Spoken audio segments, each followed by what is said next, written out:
Assalamualaikum! Magandang umaga! Ngayong araw, napag-isipan kong magluto ng pangmerenda. Kaya tara, libutin natin ang paligid para maghanap ng ating mailuluto.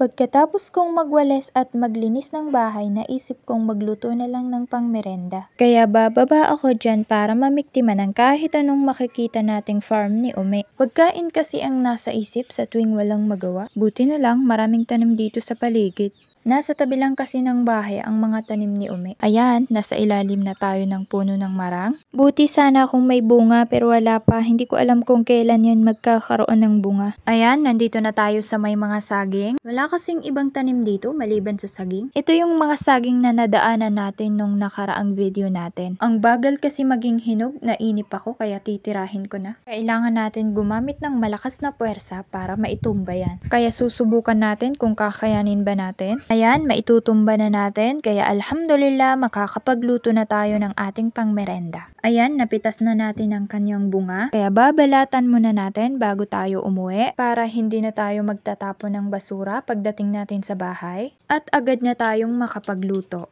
Kinagat-kagat pa tayo ng langgam. Paano kasi ang bagal natin magbalat? Kailangan pa natin yung pilian kasi nasira yung iba nung bumagsak sa lupa. Paano kasi ang lakas natin magtulak? Sana pala sinalo natin para hindi nagkadurog-durog. At habang hindi pa tayo tapos sa ating ginagawa, nagpapahangin na din tayo. Ang ganda kasi ng simoy ng hangin sa mga probinsya. Ayan, malapit ko na yan matapos, kaya makakauwi na tayo. Pero tatapusin muna natin yan para tayo ay makauwi na at makapagluto. Ayan, tapos na, kaya uuwi na tayo. At lalakarin na naman natin yan pabalik. Ayan, dadaanan na naman natin ang napakalaking puno ng marang. At tuloy na tayo sa paglalakad nang sa ganun ay agad tayong makarating at makapagluto ng ating pangmerenda. Ayan, malapit na tayo sa bahay. Ang ganda pa ng sikat ng araw. At dahil umaga pa, sakto lang ang init ng araw. At saka may mga puno sa paligid, kaya pwede kang sumilong kung sakaling naisin mong magpahinga. Wala ka naman makikita dito maliban sa puno at ibon. Ayan din yung mga saging sa gilid na walang bunga. At yung star fruit na ubusan na din ng bunga. Itong daan na dinaanan natin, ito yung daan na dinaanan natin nung nakaraang video natin.